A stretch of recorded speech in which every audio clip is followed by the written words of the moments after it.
제가 디자인 회사를 경영할 때 일인데요.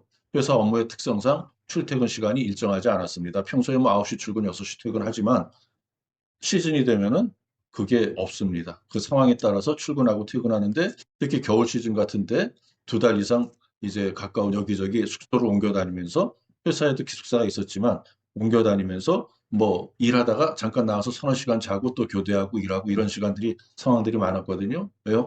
한 10월 중순 지나서부터 이제 백화점에 트리들 크리스마스 트리들 세우고 연말 연시 장식하고 또 그게 끝나면 철거 작업도 하고 털 준비하고 뭐 이런 게 10월 좀 지나서부터 1월까지 계속 이어졌습니다. 그 기간 동안에 집에 못 들어갑니다. 근데 저는 사장이니까 저도 이제 그런 생활에 익숙해 있으니까 가정적인 문제가 없는데 직원들은 좀 달랐습니다. 특히 신혼의 젊은 직원들, 아내들의 불만이 아주 컸죠. 그리고 또 불만만 갖는 게 아니라 의심도 많았습니다. 과연 정말 일 때문에 이렇게 밤을 새우는 걸까? 이런 의심. 그래서 막 밤에 백화점에 찾아오는 그런 친구들도 있었고요. 진짜 일하는지 보려고요. 그래서 이런 심리 상태, 이게 질투라고 할 수 있을까? 회사에 남편을 빼앗긴 아내, 회사 일을 핑계대고 딴짓하는 거 아닐까 하는 생각도 할 수 있고요. 생각해 보세요. 사랑하지 않으면, 남편을 사랑하지 않으면 남편이 어디서 무엇을 하지 무슨 신경을 쓰겠습니까? 월급만 잘 입금되면 되죠. 그죠? 근데 사랑하기 때문에 의심하는 거고요. 그래서 직원 아내들의 전화를 제가 다 받는데 새벽 2, 3시에 전화해서 백화점 진짜 맞습니까? 내 남편 거기 있습니까?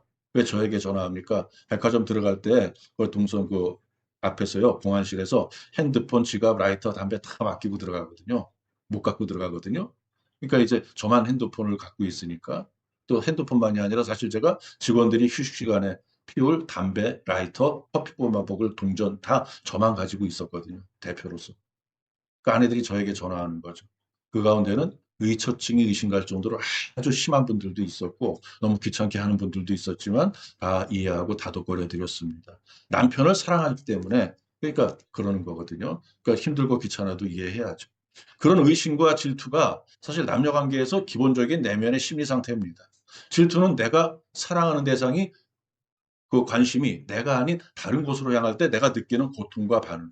이게 질투의 사전적 의미입니다. 그러니까 진정한 사랑이 있을 때 질투가 생기는 거죠. 그런데 배우자가 다른 사람에게 정서적으로나 육체적으로나 관심을 주면 그 사랑하는 배우자는 당연히 질투를 느끼는 겁니다. 보세요. 나의 배우자 혹은 나의 애인이 다른 이성에게 관심을 보이고 뭐 서로 썸을 탄다든가 요즘 말로 뭐 플러팅을 할 때 그런가 보다. 아이 뭐 그러라 그래. 뭐 이러고 넘어간다든가 너 그러든 말든 나 관심 없어. 너 잘해봐. 이런 식으로 나온다면 이미 나의 배우자나 애인을 사랑하는 마음이 그만큼 나에게 더 적은 것이죠. 이성관계만이 아닙니다. 부모와 자녀 관계에서도 이런 질투 심리가 작용하는데요. 부모가 자녀를 사랑하기 때문에 보이는 반응. 부모는 목숨처럼 자녀를 사랑하고 자녀의 일거수일투족에 관심이 있기 때문에 내 자녀가 나쁜 친구나 해로운 환경에 빠지는 것 같이 보일 때 자녀에 대한 강한 소유욕을, 그리고 통제 욕구를 느끼게 되는 겁니다. 이전에도 한번 말씀드린 적이 있는 것 같은데 저희 어머니가 그게 특히 심하셨어요. 우리 형들이 친구를 집에 안 데리고 와서 그때는 다 친구들 집에 데리고 와 놀았잖아요. 근데 저도 친구를 집에 한번 데리고 왔다가 뼈저리게 깨닫고 다시는 친구를 안 데리고 옵니다. 뭐라고 합니까? 우리 애 때리지 말고 잘 데리고 놀아라 그러십니다.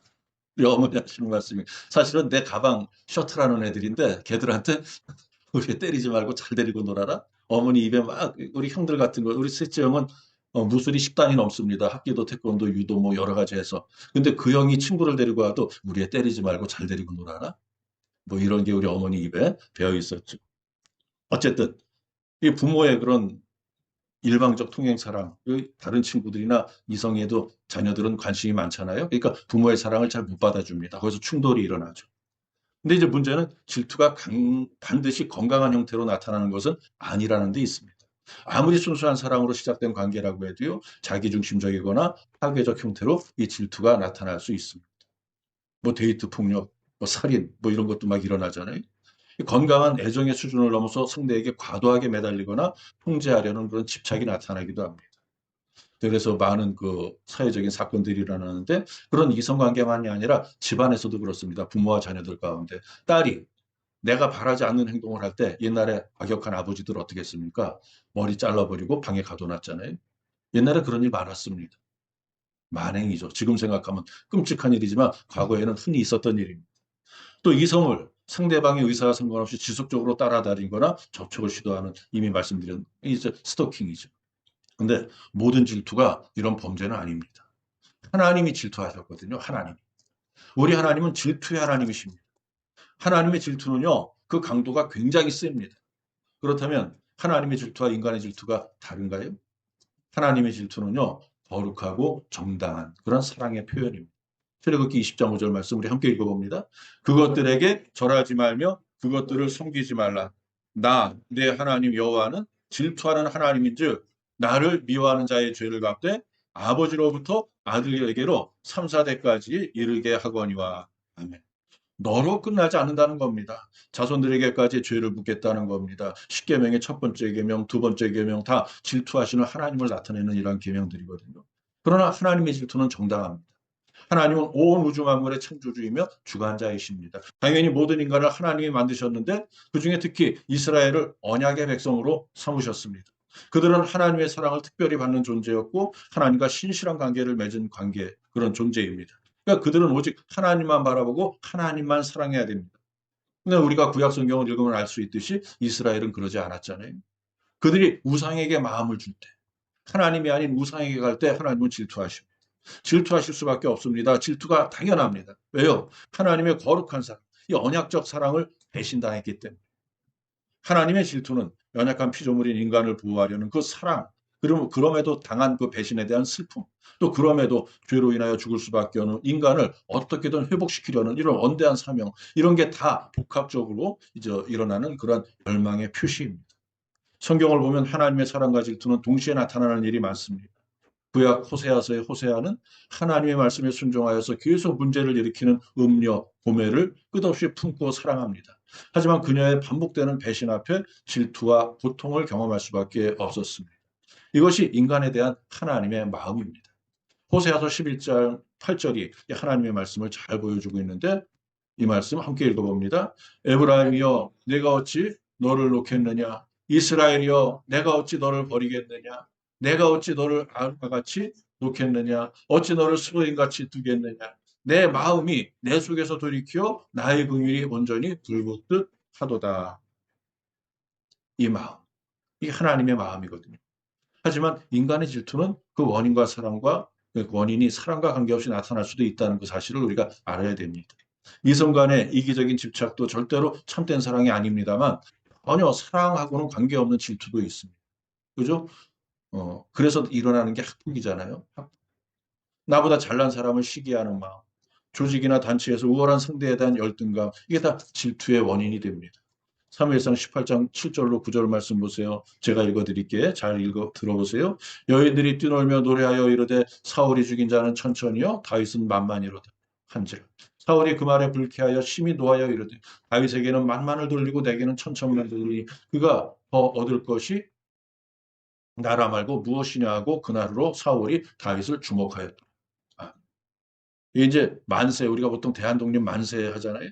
옛날에 그 만세 하는데 만세는 아무나 못했거든요. 우리 임금님 만세 못했거든요. 천세 그랬습니다.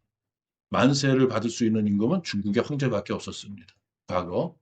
그래서 우리나라에서 예를 들어서 우리 조선의 왕이 백성들이 우리 임금님 만세 하는 걸 중국에서 들었으면은 역적이라고 이제 그렇게 침범할 구실이 되는 거죠. 이게 마찬가지입니다. 다윗에게는 천천을 하고 왕에게 만만을 했어야 되는데 이 백성들의 마음은 그렇지 않았거든요. 그러니까 다윗에게 만만을 하고 사울에게 천천을 한 겁니다. 그러니까 열받죠. 화가 나죠. 사울이 다윗을 질투하기 시작한 이유는 사랑이 아니라 바로 이 자존심에 큰 상처를 입고 자기 왕권까지 위협받았기 때문에. 창세기 4장에 나오는 가인의 아벨에 대한 질투도 뭡니까? 자기가 형인데 내가 드린 예물은 하나님이 받지 않으시고요. 동생이 드린 예물은 하나님이 받으시니까 이 상황에 대한 낭패감과 시기심에서 비롯된 질투로 결국 동생을 때려 죽이는 그런 비극을 이제 일으키죠. 진정한 사랑에서 나오는 질투는 상대방의 신실함을 기대했는데 그 관계가 훼손되는 상황에 대해서 슬퍼하면서 회복을 간절히 바라는 그러한 마음입니다. 하나님은 우리가 하나님보다 더 사랑하는 모든 것을 우상이라고 말씀합니다. 피조물이 자기가 만든 창조주를 멀리하고 엉뚱하게 다른 대상에게 마음이 바뀐다면 너무나 큰 죄악이죠. 대단히 죄송한 표현입니다만 지금까지 제가 드린 말씀을 좀 한 예화로 이렇게 정리해 보겠습니다. 요즘 고개 숙인 가장들이 많잖아요. 가장 서열 이야기입니다. 집안에서 서열. 부부만 살면은 누가 1위입니까? 아내가 1위고 남편이 2죠. 당연합니다. 서열이요. 아내가 위입니다. 그 이야기 좀 이따 또 나오면. 자녀 둘과 살면은 그 가장인 서열이 몇 위입니까? 4위죠. 여기다 애완견이 한 마리 있으면 어떻게 됩니까? 가장의 서열은 5위로 내려갑니다. 그 뒤로 밀립니다. 그러니까 늘 꼴등이라는 거죠. 우리 지집사님 댁에 애완견이 여러 마리인데 집사님 가정에서의 서열이 어떻게 되는지 궁금합니다만 근데 그것까지는 괜찮습니다. 집안에서 그러는 거. 가장 다 이해합니다. 그래요. 나는 집안에서 섬기고 희생하는 그러한 자리에 있으니까 서열 따위는 뭐 신경 안 쓰고 열심히 돈 벌어다 드리고요. 이렇게 섬깁니다. 다 사랑하니까. 자식들도 사랑하고 애완견도 사랑하니까. 하지만 보세요. 열받는 일이 있는데 내가 애지중지하는 그렇게 키우는 애완견이 나보다 옆집 남자를 더 따를 때 그럴 때 기분은 어떨까요? 비유가 이상하지만 우상에 대한 하나님의 질투는 바로 이런 겁니다. 너무 당연한 겁니다. 그 질투의 배경은 변화없는 사랑입니다. 부부 사이의 질투도 본질이 같습니다. 부부는 다른 이성에게 한눈 팔지 않고 오직 서로만을 사랑해야 됩니다. 이게 하나님의 뜻이요 명령입니다. 하나님께서 짝지어 주신 배우자에게 충실하면서 오직 그만 사랑해야 합니다. 따라서 아내가 볼 때 남편이 나 아닌 다른 여성에게 관심을 보인다든가 나 아닌 다른 여성을 사랑한다면 아내의 질투는 당연한 거죠. 앞에도 말씀드렸지만 그 인간이 밖에서 무슨 짓을 하든 돈만 많이 벌어다 주면 돼? 이런 사람들 가끔 있습니다. 근데 그게 진심일까요? 절대로 아닙니다. 새빨간 거짓말이거나 뭐 나도 남편 몰래 숨겨둔 애인 있어 뭐 그런 상황이라든가 아니면 의처증이나 의부증이 아닌 간섭과 질투는 사랑으로 이해할 수 있는 겁니다.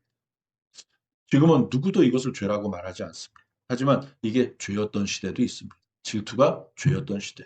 조선시대죠. 칠거지약. 유교 문화권에서 이제 남편의 일방적인 의사표시로 아내를 버릴 수 있었던 7가지 이유. 글자 그대로 보면 아내를 내쫓을 수 있는 7가지 잘못. 아내의 잘못. 첫 번째, 시부모에게 순종하지 않을 때. 두 번째, 아들이 없을 때. 세 번째, 음탕할 때. 네 번째, 질투할 때. 다섯 번째, 나쁜 병이 있을 때. 여섯 번째, 말이 많을 때. 일곱 번째, 도둑질, 도벽이 있을 때.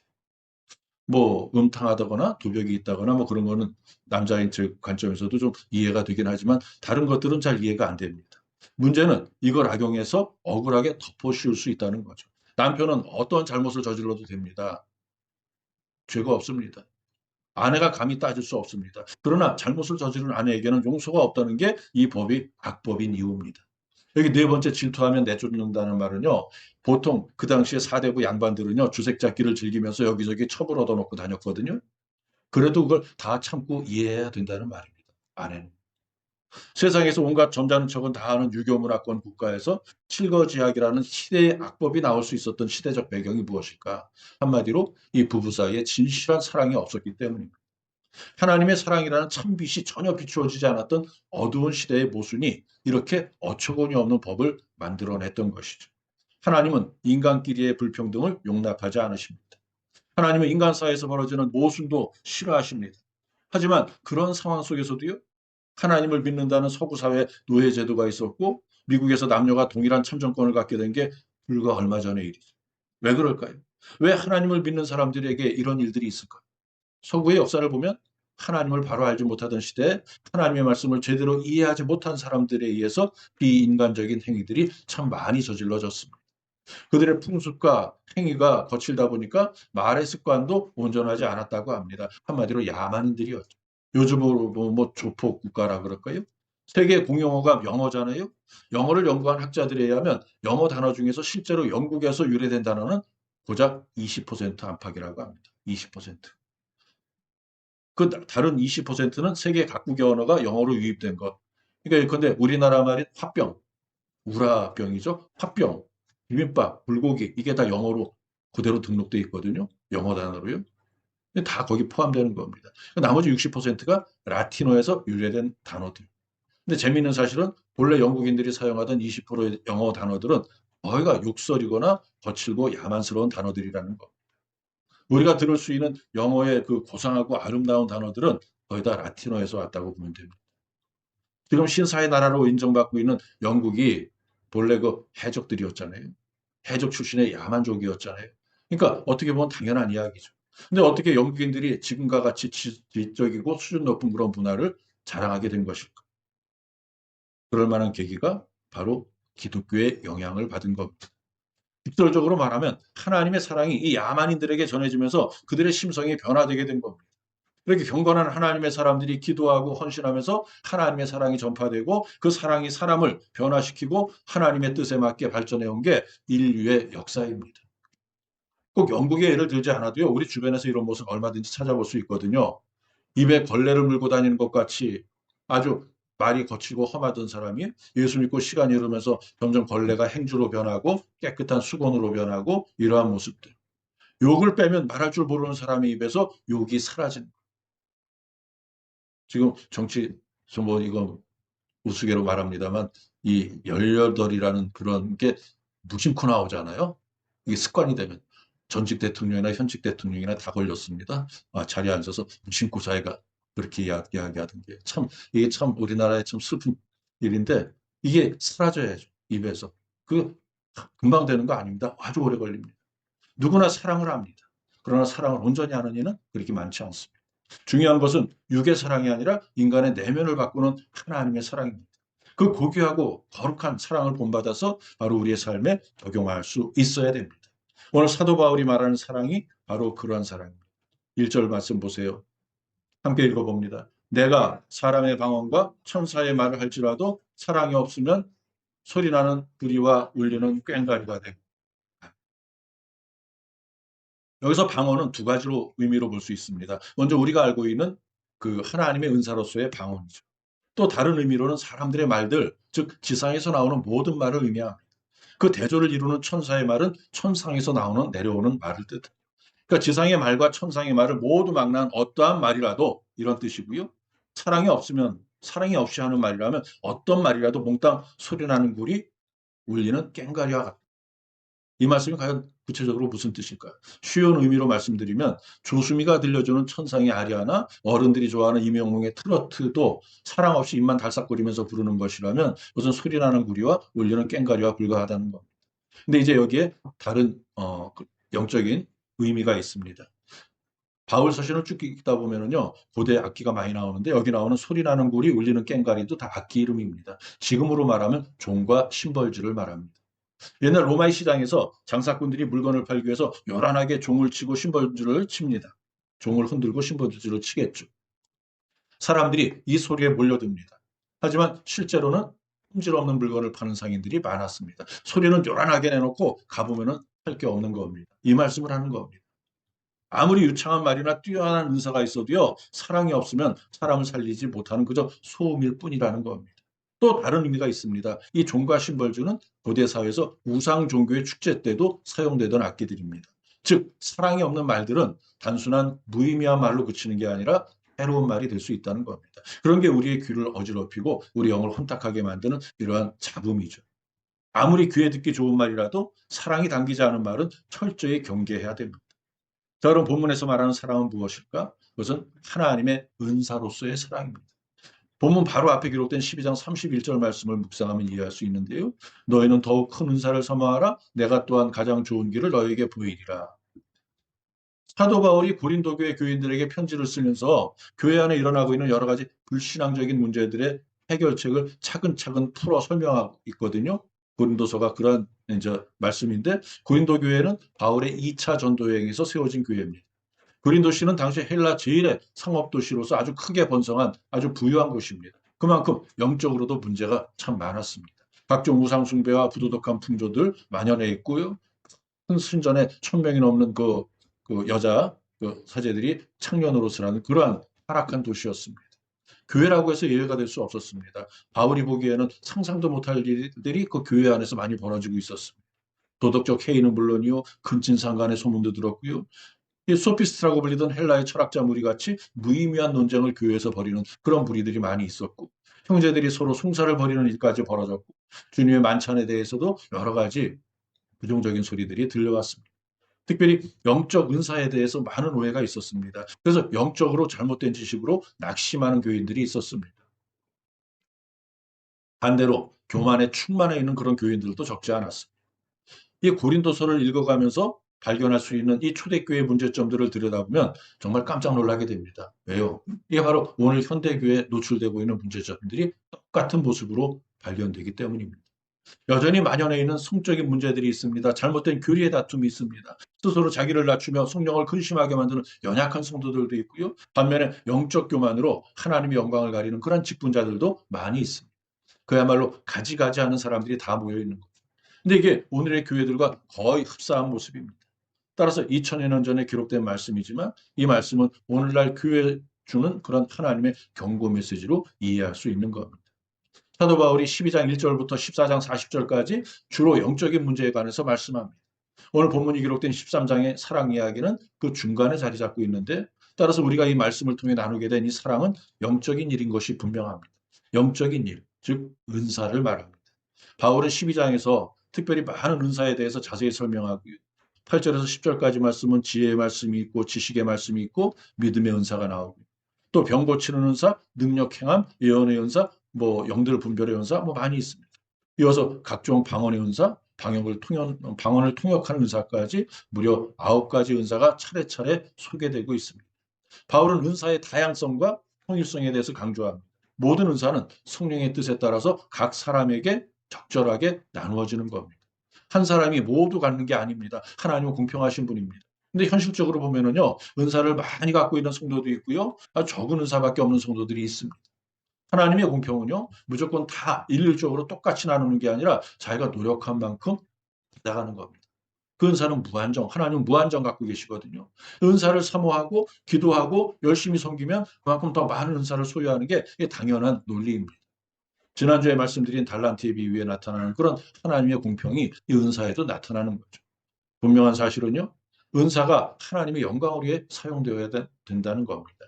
내가 받은 은사가 더 귀하고 내가 받은 은사는 하찮은 것이라 이런 생각도 절대로 하면 안 되는 겁니다. 절대로 하찮은 은사가 없고 모든 은사가 다 나름대로 의미가 있고 귀하다는 사실을 인정해야 됩니다. 우리 몸의 지체가 모두 하나같이 중요한 지체인 것과 같은 이치죠. 그리고 이러한 은사의 다양성이 특별히 교회 안에서 잘 이루어져야 한다 이렇게 생각합니다. 그리고 이제 28절에서 30절까지 12장이요. 교회 안의 은사에 대해 언급하는데 보니까 사도와 선지자와 교사가 있고 능력과 병 고치는 은사, 서로 돕는 것, 다스리는 것, 각종 방언 은사, 통역하는 은사 앞에 말씀드렸잖아요. 이러한 은사들을 열거한 뒤에 말씀하는 게 바로 너희는 모두 이런 은사를 가질 수 있겠느냐? 너희는 이런 은사보다 더 큰 은사를 사모해라. 내가 그걸 너희에게 보여주겠다. 12장 31절 그렇게 끝나면서 13장이 시작되는 겁니다. 여기서 사랑을 설명하는 겁니다. 그러니까 사랑은 그 어떤 은사보다 더 큰 은사인 것이 틀림없는 거죠. 여러분 이 말씀을 따라서 사랑의 은사를 받으시기를 축원해 드립니다. 우리가 아무리 많은 은사를 갖고 있어도요, 우리 안에 사랑이 없으면 아무 소용이 없다. 그 말씀을 본문에서 하고 있는 겁니다. 본문 2절과 3절 우리 함께 읽어봅니다. 내가 예언하는 능력이 있어 또 산을 옮길 만한 모든 믿음이 있을지라도 사랑이 없으면 내가 아무것도 아니요. 내가 내게 있는 모든 것으로 구제하고 또 내 몸을 불사르게 내줄지라도 사랑이 없으면 내게 아무 유익이 없느니라. 아멘. 방언과 예언과 지식과 믿음과 구제와 헌신과 기타 등등 그 어떤 은사라고 해도 그 안에 모든 은사의 기본이요 중심이 되는 사랑이 없으면 그것만으로는 아무것도 아니라는 말씀입니다. 그러나 사랑을 기반으로 하고 있다면 이 많은 은사들 중에서 하나의 은사만 있어도 아니 설사 이렇게 구체적인 은사가 주어지지 않더라도 사랑만 있으면 우리는 충분히 유익한 인생을 살 수 있다는 겁니다. 사랑이 가장 크고 가장 값진 은사이기 때문에 그렇습니다. 보석 가운데 다이아몬드가 가장 값진 이유가 뭔지 아세요? 왜 신랑이 신부에게 결혼식 예물로 다이아 반지를 주는지 아세요? 좀 싼 거 줘도 되는데 너무 비싼데 가장 단단하고 가장 변하지 않는 광채를 지닌 보석이기 때문에 그렇습니다. 너를 향한 나의 사랑이 이렇게 견고하고 영원히 변치 않을 것이라는 이러한 다짐의 상징으로 다이아 반지를 줍니다. 근데 그것만 주나요? 결혼할 때 다이아 반지 하나 딱 주고 마나요? 다른 것도 서로 많이 더 주고받잖아요. 주고받는 게 많이 있습니다. 근데 그 모든 선물이 다이아몬드 반지 뒤에 서는 거죠. 하나님의 은사도 마찬가지입니다. 하나님께서 사랑의 은사가 있는 자녀에게 너는 가장 귀한 은사를 받았으니까 이것으로 끝. 이러고 다른 은사는 하나도 안 주시나요? 그런 일 없습니다. 왜요? 여기서 말하는 사랑이 아가페, 즉 하나님의 사랑이잖아요. 그러니까 이게 사랑의 은사가 있다는 말은 우리 안에 하나님이 계신다는 말씀이거든요. 우리 안에 하나님이 계신다는 것, 이 말은 우리가 하나님의 존재를 인정하고 받아들였다는 말이거든요. 그러면 적어도 우리에게는 믿음의 은사가 있다는 사실을 믿으셔야 됩니다. 그 다음에 방언 은사가 있죠. 사실 그럼 안 받아도 됩니다. 어떤 목사들은요, 방언 안 하면 성령 못 받은 것이라고 하는데 그건 헛소리고요. 안 해도 아무 문제 없습니다. 또 어떤 목사는 현대의 방언은 다 마귀 방언이라는데 하지 말라는데 그것도 헛소리입니다. 자기가 못하니까 그런다. 그 목사님 제자가 한 말입니다. 그 목사님이 방언 받으려고 그렇게 애를 쓰다가 안 되니까 에이, 방언 없어. 다 마귀 방언이야. 뭐 이런다. 물론 방언에 유익이 있습니다. 하면 좋습니다. 저도 기도가 막힐 때 방언으로 기도하거든요. 한참 방언으로 기도하다 보면 막힌 기도의 혈이 뚫어집니다. 하지만 방언 못해도 성령 받고 구원받는데 전혀 문제 없습니다. 예언도 마찬가지입니다. 못해도 아무 상관없습니다. 다른 은사들도 마찬가지입니다. 어떤 은사는 달라고 구하면 주시겠지만 설사 안 주신다고 해도 그래서 드러나는 은사가 없다 해도 아무 문제 없습니다. 비록 우리에게 산을 옮길 만한 모든 믿음은 없다 하더라도 사랑만 있으면 그것만으로 충분하다는 겁니다. 사랑 하나만으로도 우리는 세상에서 가장 큰 은사를 소유한 하나님의 자녀인 사실이 틀림없습니다. 그러면 하나님께서 그만큼 믿음을 주시고 우리에게 필요한 모든 은사, 귀한 달란트, 때가 되면 차곡차곡 차례대로 우리에게 필요할 때 나누어 주실 줄 믿으시기 바랍니다. 무엇보다도 우리에게 필요한 게 사랑이기 때문에 이렇게 강조하는 겁니다. 그럼 생각해 보세요. 사랑인 건 알겠는데 우리가 주는 사랑이 더 필요할까요? 아니면 누구에게가 우리가 받는 사랑이 더 필요할까요? 답은 주는 사랑입니다. 사랑은 주셔야 됩니다. 그래야 행복할 수 있습니다. 특별히 부부 사이에 피차 사랑을 더 받으려고만 하지 말고 먼저 사랑을 주려고 노력해야 됩니다. 남편에게 사랑받으려고만 하지 말고 먼저 사랑을 주세요. 아내에게 사랑을 받으려고만 하지 말고 먼저 사랑을 주세요. 당장 듣기 좋은 립 서비스만 하지 말고 구체적으로 사랑을 실천해 보세요. 남편이 아내를 사랑해서 할 수 있는 가장 아주 기초적인 거, 쉬운 게 뭡니까? 사실 이거는 좀 요즘 세대에 안 맞는 말인데 설거지하는 겁니다. 그죠? 아내 대신 설거지하는 거. 이게 당연하잖아요. 아까 이제 말씀드린 대로 주중에 노회장 어머니 장례식에 목사들이 모여서 이야기하다 이 설거지 얘기가 나왔어요. 아니, 요즘 설거지 안 하는 목사 있나? 설거지 안 하는 남편이 있나? 서로 돌아보면서요. 야, 간이 배 밖으로 나왔지. 어떻게 설거지도 안 해? 막 이렇게 얘기하는데 우리 노회장 목사가 자기는 설거지 안 한답니다. 절대로 못 한답니다. 힘들어서 못 한답니다. 왜 그러냐니까요. 아내 오기 전에 반찬하고 밥 만들고 아우면 밥 차려드리고 그러고 나서 설거지까지 한 힘 없답니다. 그러니까 우리 노회장 목사는 집안에서 그 살림을 하는 겁니다. 제가 아내가 큰 사업을 하거든요. 그러니까 자기는 설거지까지 힘들어서 못 한답니다. 웃자고 하는 말 같지 않고요. 하나님은 우리 인간이 사랑을 받을 때보다 줄 때, 나누어주고 베풀어 줄 때 더 큰 행복을 느끼도록 만드셨습니다. 사랑은 우리의 영적 주소를 확실히 알게 해주는 그런 이정표와 같은 은사라고 합니다. 그래서 사랑할 줄 아는 사람은 하나님의 자녀고요. 사랑할 줄 모르는 사람은 마귀의 자녀라는 말이 있습니다. 성 어거스틴이 그의 저서 사랑과 희망에서 이렇게 말합니다. 하나님의 자녀와 마귀의 자녀는 함께 그리스도의 십자가의 표를 몸에 지니고 함께 아멘하고 화답하며 함께 할렐루야 노래하며 함께 세례받으며 함께 교회 다니고 함께 회당의 법을 세운다. 하나님의 자녀와 마귀의 자녀를 구분할 수 있는 방법은 사랑밖에 없다. 그러니까 성도를 분별하는 법을 말하는 겁니다. 영적으로 혼탁한 시대에 꼭 새겨드려야 할 말씀이죠. 마귀의 자녀들도 성도로 행세한다는 겁니다. 열심도 있습니다. 그러나 겉으로는 모릅니다. 그러나 그들에게 결정적인 약점이 있는데 그것은 그들에게 사랑이 없다는 겁니다. 매몰차고 냉정합니다. 계산적입니다. 아무리 하나님의 이름을 앞세워도 사랑이 없는 행위는 성령의 역사가 아닙니다. 그렇다면 나의 행위가 사랑인지 아닌지 어떻게 할 수 있나요? 우리 교회의 사역이 사랑인지 아닌지 어떻게 할 수 있나요? 간단합니다. 내가 아니라 하나님이라면 어떻게 하실까? 하나님이라면 이렇게 하실까? 하나님이라면 저렇게 하실까? 이 일을 하나님이 기뻐하실까? 이것만 생각하면 됩니다. 그냥 생각하지 말고 기도를 통해서 생각해야죠. 그냥 생각하면 내 주관이 그 생각을 좌우하니까 기도를 통해서 내 욕심과 하나님의 은사를 구분하는 하나님께서 주신 지혜로 사랑의 참뜻을 이해하면 그거 어려운 일 아닙니다. 사랑 안에 하나님이 계셔야 그게 사랑이라는 말입니다. 결론입니다. 사랑은 함께하고 싶은 마음입니다. 진정한 사랑은 질투할 수 있습니다. 사랑의 은사가 가장 큰 은사입니다.